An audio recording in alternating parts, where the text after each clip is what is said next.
Can you lose hair on the carnivore diet? Well, the short answer is yes, that can happen. But in today's video, I wanted to share with you my personal experience with hair loss on the carnivore diet and what I've learned about how you can prevent it from happening in the first place. Welcome to the channel. I'm Jenny. I've been on the carnivore diet for 15 months and I've lost 46 pounds. I've been sharing my journey here on YouTube, so be sure to check out my other carnivore updates and blood work videos. But today I wanted to focus in on my hair loss specifically. Before I started the carnivore diet, I was trying the Noom program. This is the traditional calories in, calories out, low fat, medium protein, higher carb way of eating. I was eating a lot of lean meats, fruits, vegetables, and a little bit of gluten-free grain like quinoa or rice. This is also before that app began selling Ozempic.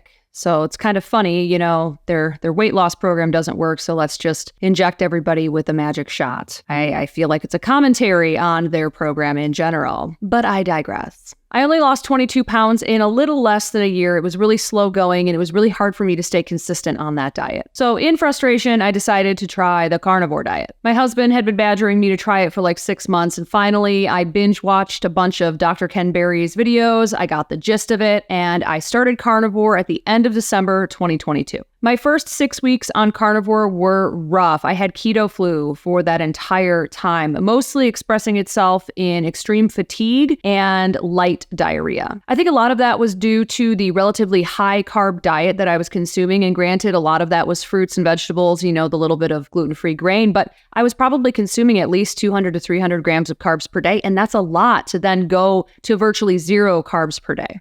In my first 3 months on carnivore, I lost 15.5 pounds and I was really happy with that. Everything was smooth sailing up until about the middle of month 4 when I started noticing that my hair was falling out. I was also getting extremely tired. That extreme fatigue that I'd experienced the first 6 weeks, it returned. At first, the hair loss was minimal and then it began to accelerate. And when my husband started to notice, I realized that this was more than just the normal hair loss that you get in a day. Something was going on. I also noticed that my eyelashes were shedding pretty fast and they were growing back in a little bit more wispy. At first, I thought it might be a thyroid issue, so I went to the doctor and got some blood work done, and everything came back normal. My doctor thought it might be long COVID, but at that point in time, I had never had COVID, so I thought that was a bit of a cop-out. And then I was thinking, well, maybe I'm not getting enough vitamins and minerals, so I got a bunch of those tested, and everything came back fine. And then I did a quick search on YouTube, which I should have done in the beginning, and I found a couple of videos, one from Laura Spath and one from Dr. Ken Berry, that were talking specifically about carnivore and hair loss. I'm going to link those videos in the description for you. After watching those videos, a light bulb went off in my head because I had like the exact same experience that Laura did. This phenomenon is called telogen effluvium. It's basically when your hair follicles go into a dormant phase after a major life stressor. This stressor could be childbirth, surgery, divorce, death, a major diet change, a major weight loss, or even an iron deficiency.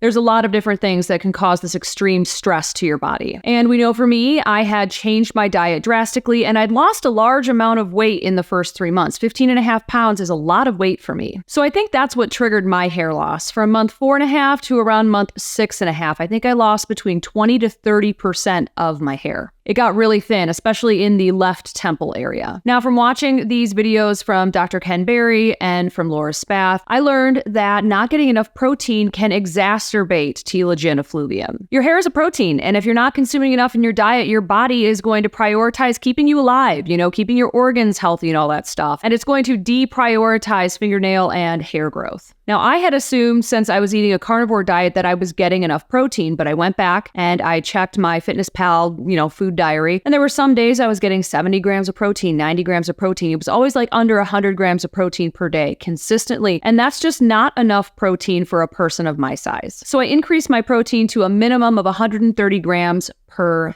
day. Now, there's lots of different ways that you can calculate your minimum protein intake goals. The way that I like to do it is 1 gram of protein per pound of ideal body weight. I'd like to weigh 130 pounds, so I aim to get at least 130 grams of protein per day. A few days after I upped my protein, I started feeling better, the fatigue went away, and then within the next couple of months, the hair loss went back to just normal levels. I'm currently in month 15 of the carnivore diet, and my hair is growing back. This is not a permanent hair loss, but I do have to say that my hair is still pretty thin. I also have very long hair though, so it's going to take some time for that to, grow back to the the same length as this.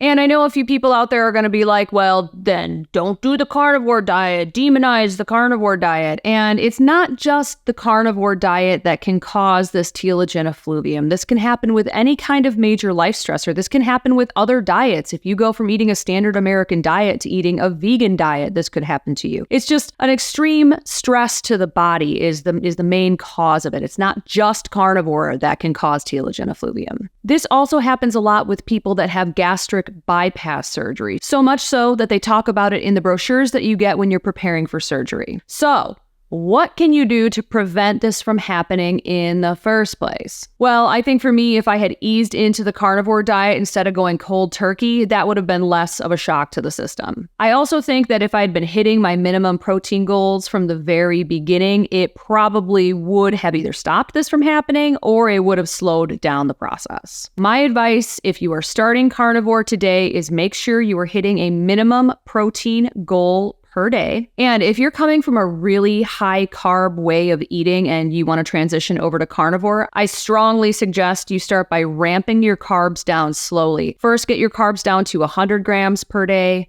and then 50, and then 20. And then from there, your body is a little bit more used to having less carbs, right? And then you can transition over to the strict carnivore. But I think going from 200, 300, 400 grams of carbs per day and then going right down to zero, that's a huge shock to the system. And, a lot of people do that and they don't have hair loss, but I think that it'd be much easier on your system in general if you ramp those carbs down slowly. I also think it's a good idea to get your vitamins and minerals checked in case that is the triggering factor. Iron deficiency and B12 deficiency can both trigger telogen effluvium, so I think it's worth a check. If this is already happening to you, there's not really much you can do to prevent the hair loss. It's just going to run its course. Biotin supplements are mostly a waste of money, and you don't want to put any kind of hair growth serums or things on your head like Rogaine because that's a totally different kind of hair loss. You mostly just have to wait it out. So I would say increase your protein, get those vitamins and minerals tested to see if you have any deficiencies, and then supplement to any of those deficiencies. And just be patient. Your hair will grow back eventually. And remember, this does not happen to everyone. Just a very small portion of people that experience a major life stressor will then experience telogen effluvium. I hope this video was helpful. If you have any questions at all, please leave them in the comments section below, and I will see you in the next one.